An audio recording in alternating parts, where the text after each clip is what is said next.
gonna go ahead and get started. First, let me introduce myself. I am Victoria Donaldson, the program manager for the Green Dining Alliance, which is a program of Earth Day 365. I'll go into exactly what that is in this presentation, so I'm not gonna bore you right now with that, but I do want to let you know about what this virtual symposium is about. So eGreen SEO has kind of been like a hashtag that the Green Dining Alliance has used to help push the narrative via social media, specifically on sustainable food. And so we are hoping to get people more involved in sustainable practices when it comes to food specifically, whether it's what you eat, what kind of food you get, and so on and so forth. But with that, we have plenty of programs, excuse me. We have plenty of programs today up until 4 o'clock. We have, after this presentation, we have at 1:30 a GDA chef talk with Michelle Cohen-Racanelli. I'll be talking to her and interviewing her about her practices with the DAM, as well as her catering company, Michelle C. Catering and Events. We also have Jen DeRose, who is the program manager of Known and Grown STL, which works with local farmers in the region to help them with their practices to be more sustainable. And she, if you're not familiar, she was also the my predecessor to the Green Dining Alliance program manager role. And last, we have a film screening. We'll show 3 short films with a food-related subject, very short. And then we'll have a conversation with Tasha Phoenix, who is of MCE, and Robert White III. So that's the day of events. Like I said, thank you again. I'm very grateful for you being here, clearly. But hopefully you'll be able to stick around and see all the programs that we have going on today. So without further ado, we're going to get into this presentation.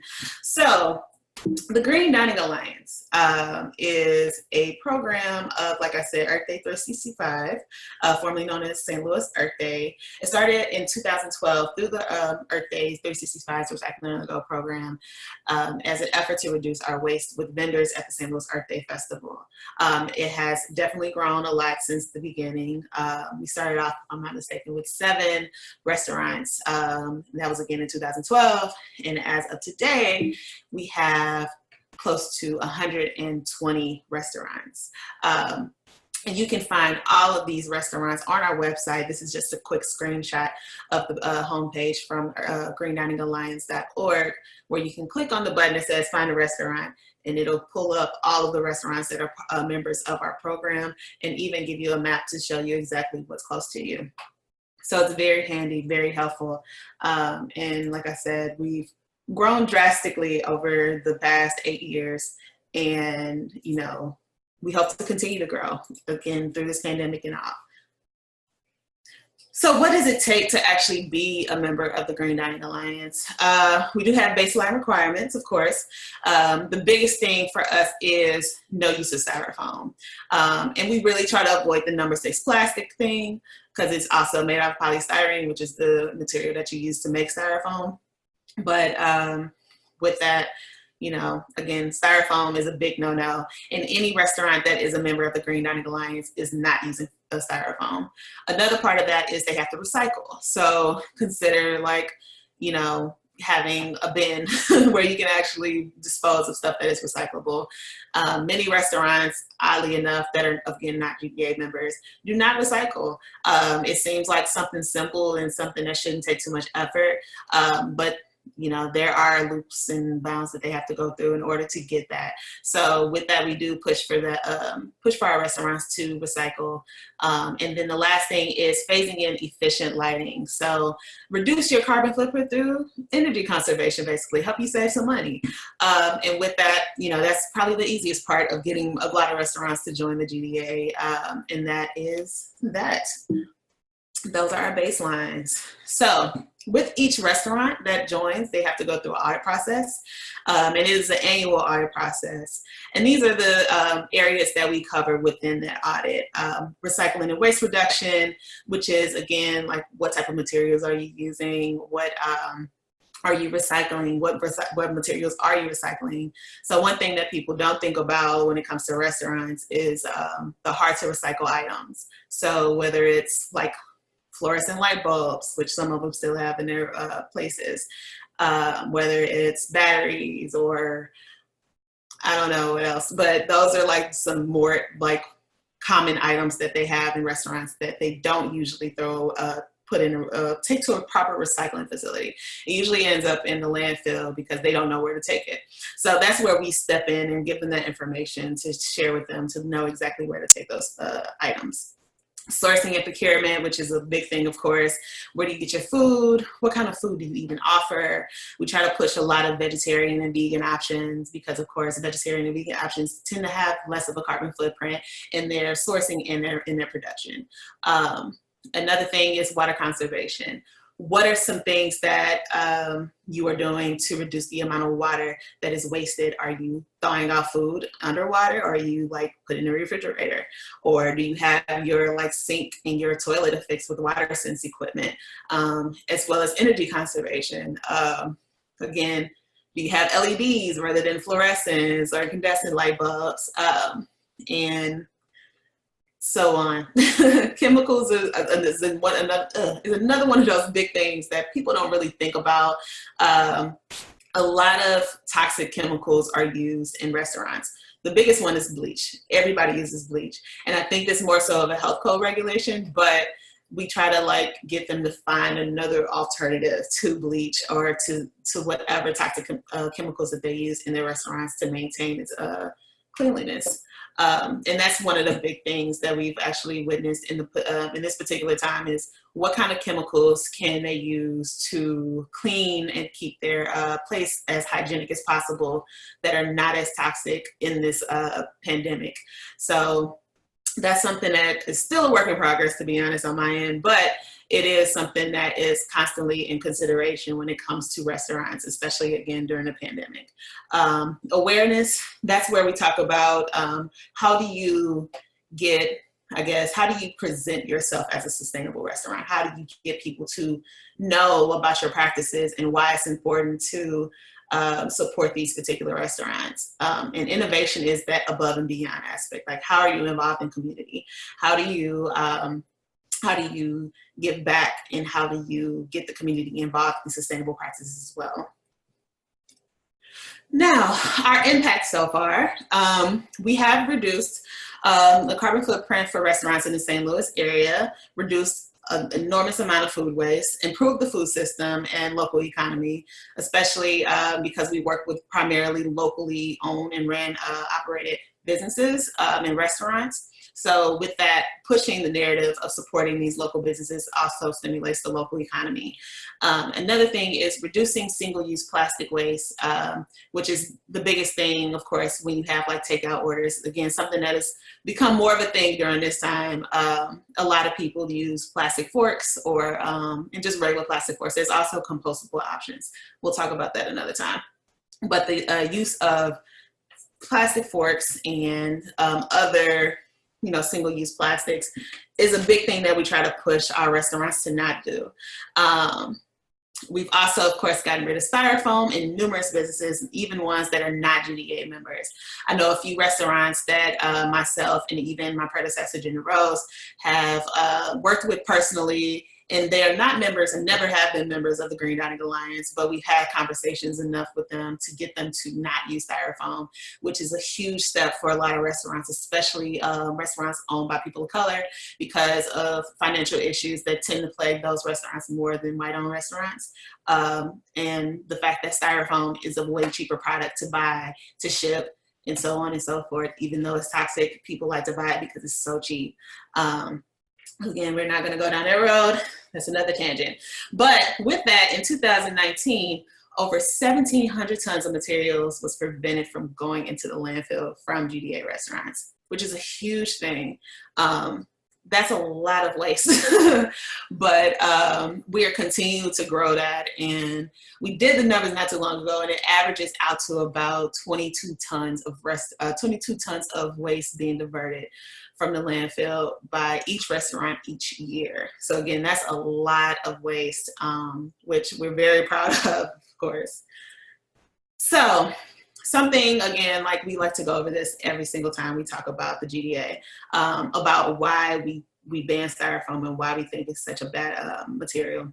And I'm sure a few of you or a lot of you may know already why it is a bad material.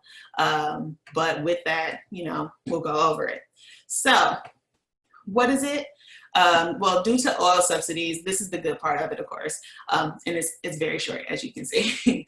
Due to oil subsidies and light shipping weight, it is cheap, which I already mentioned. Another thing is that it's a good insulator for hot and cold items. So I've been to even hospitals where they've had cups of water or coffee and they use styrofoam, and it's just because it keeps it hot or it keeps it cold enough for them throughout a long period of time. And that's really it. So with that, the bad of styrofoam, it is made out of styrene, benzene, and other cancer potential. It leaches onto the food that you have, especially hot food and fatty foods.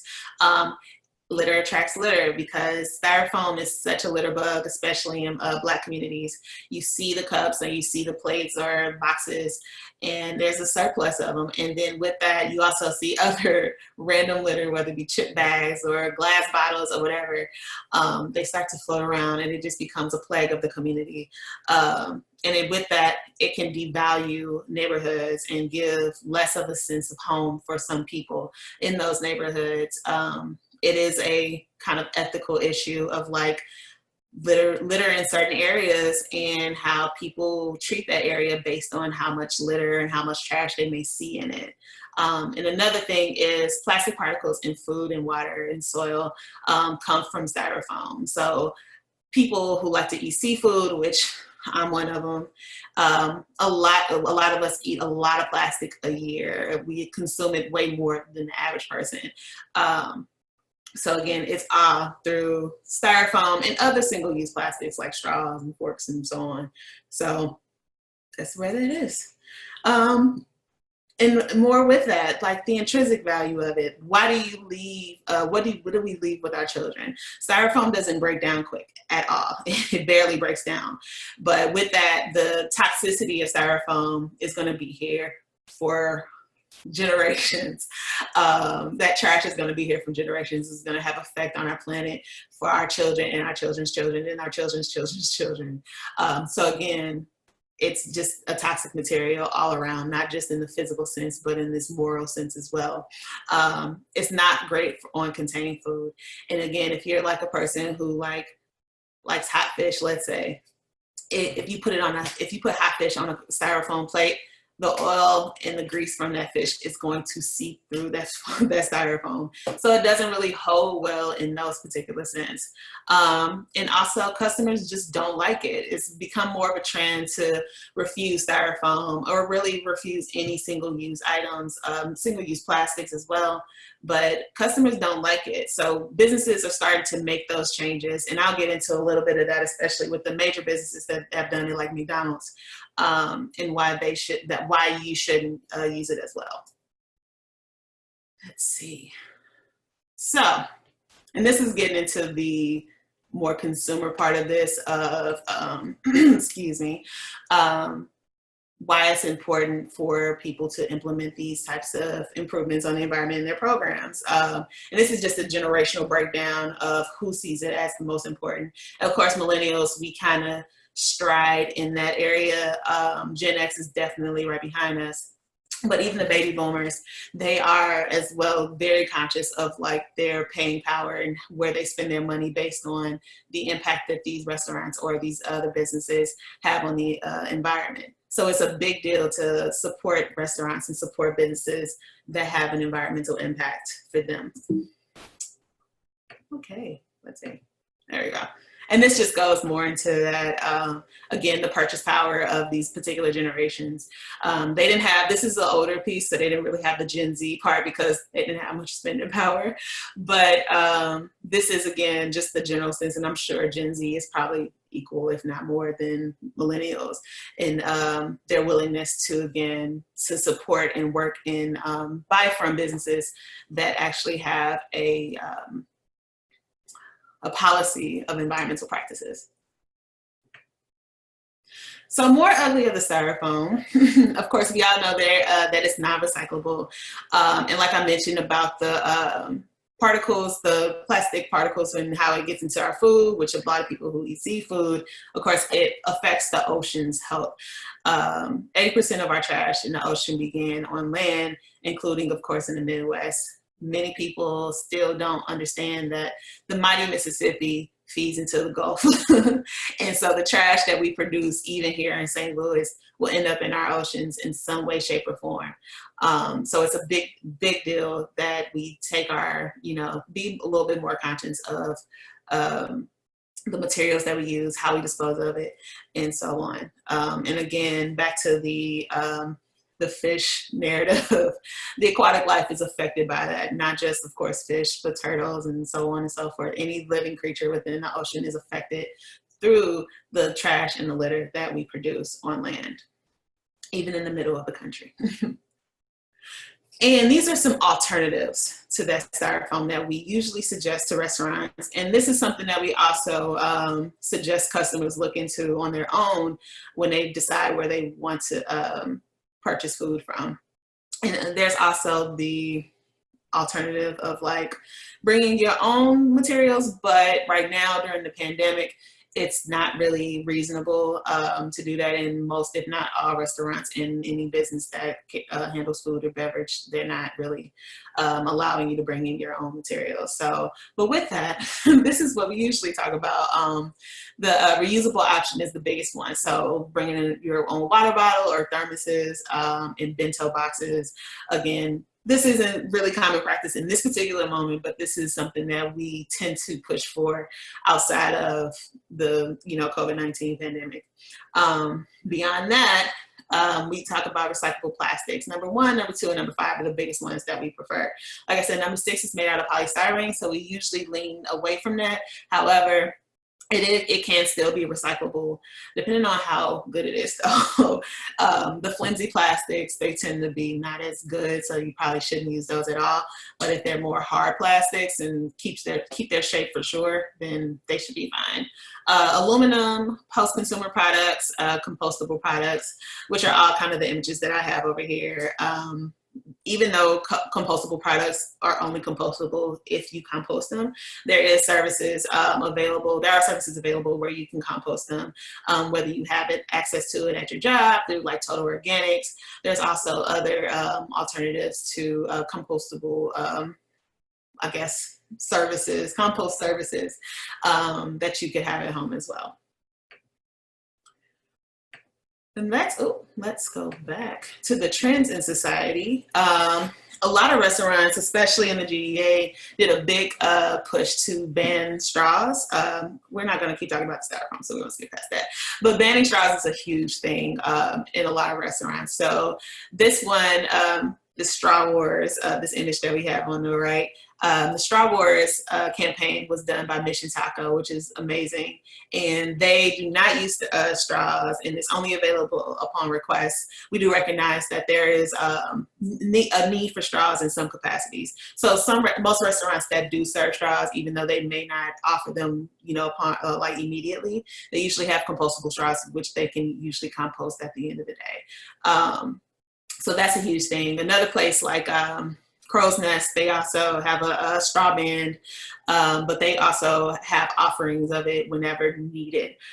So it's just up to the customers, I would say, for you to decide, do you really need a straw? Do you really need that, plastic straw to have your drink, to enjoy your drink? And for the most part, people are being honest and saying, no, I don't need that. But again, if you have maybe a disability or just the inability to drink directly from a cup, that's reasonable. And most of them will have that offering of a compostable straw. a lot of people are starting to ban bags, specifically plastic bags. Plastic bags are not great. Even though there is TerraCycling for plastic bags, we usually tell people just avoid plastic bags altogether if you can. However, if it does come down to it and you happen to get a plastic bag, please TerraCycle it. Most places, most grocery stores have offerings where you can drop the bag off in a container and then leave it at that. All right. So another thing is sustainable food. Customers are really, and just like general consumer, are really trying to work harder at sourcing more locally and more sustainably harvested and organic, quote unquote, foods, which is a great trend. Hopefully, with that, it'll start to change the narrative of who has access to that food. And a lot of it it's very privileged food, I would say. But with that, there is an opportunity for other communities who may not necessarily regularly have access to that food to also have the opportunity to either buy it at a lower rate or, just buy it at another, buy it when it is available and when it is accessible. Another major trend is vegetarianism and veganism. A lot of people are just starting to cut out their meat consumption altogether, whether it's for health reasons or it's because of an environmental impact that they want to reduce. A lot of people are starting to make that switch from eating less meat to completely no meat to completely no animal products at all. And it does have a great impact on that. And that is where we get into this lovely chart that breaks down exactly why that is. So this is a chart that I really appreciate because it really gives a more, I guess, digestible analysis of what meats are and have the most impact on the environment. Of course, beef is like the biggest one. Lamb, red meats for real. Of course, seafood. And then you get lower and lower down the chain. It's like chickens, and then you get into like tofu and beans and peas and nuts and so on and so forth. So basically, this just reinforces the idea that vegetarianism and veganism is the way to go if you want to just reduce your impact on the environment through what you eat. So back to the styrofoam. These are some major cities that have already started banning styrofoam. And these are like common ones that we've heard in the news, especially in recent years. New York, Portland, in both Oregon and Maine, LA, so on and so forth. And then businesses that are banning it, like McDonald's. I had somebody tell me that Smoothie King was using styrofoam again, even though I've heard otherwise. It may be a location thing. But with that, these are some major restaurants or major food businesses that have decided to get rid of styrofoam. So let me see, I only got a couple more minutes. So this is just some great tips that I like to give people that may be new to sustainable practices in their life, how they want to be more conscious of their impact on the environment. First thing is recycle. Even in this time, even during the pandemic, recycle, recycle, recycle. You may hear news that say that they're not taking this or China isn't taking that and so on and so forth. That doesn't mean you should stop. Even with that, like the practice of recycling, if everything was to just go back to normal and we could, take our recycling anywhere, the fact is you're creating a healthy habit, and recycling is just the first step of that healthy habit. The second one, again, refuse to use styrofoam. If you go to a restaurant and they offer styrofoam, just say, hey, I appreciate your food, you're amazing, but I think it's really good. I think it'd be a really good idea if you got rid of your styrofoam because it's toxic. Boom. Switch to reusables, which we talked about, like water bottles, coffee cups, and bags. Eat more vegetarian and vegan options. Maybe you do like a meatless Monday, or maybe you don't eat meat during the week and just eat meat on the weekends or something like that. I don't know. Just think about it. Also, grow something. It could be just a little plant that you keep in your house, some succulents. Or if you feel so inclined, you can do a garden in your backyard. All of these have a great effect on our environment, and also it has a great effect on our personal public health. So something to think about. Phase in efficient lighting tools. This is something that's huge because, again, it doesn't just reduce your impact on the environment, but it also saves you money on your energy bill. So switch to hand dryers or reusable towels at your home or in small office spaces. And again, this may differ right now during the pandemic. I haven't heard anything specifically about the hand dryers and in regards to COVID-19, but just something to think about. Purchase post-consumer materials, switch to compostable or recyclable materials, and patronize GDA restaurants. So another great way to support the Green Dining Alliance is by, of course, visiting our restaurants. Tell them that we sent you. Become a member of our Green Dining Club, which you can learn more about at the Green Dining Alliance website, which is greendiningalliance.org, and donate. We could always use some monetary support. And last but not least, thank you. Thank you so much for being here, for listening to me ramble about the Green Dining Alliance and what we do in the St. Louis area. Remember, you can go to the greendiningalliance.org for a full list of the restaurants and learn more about our program. And you can follow us on Facebook, Instagram, or Twitter at Green Dining STL. So thank you all so much. Unless there are any questions, I'm going to transition out. And we're going to get into an interview with Michelle Cohen-Racanelli starting at 1:30, which is nowish. And that's it. So doesn't look like I have any questions. I don't see anything. All right, so that's it. Thank you so much. And I will see you in a short second. Peace.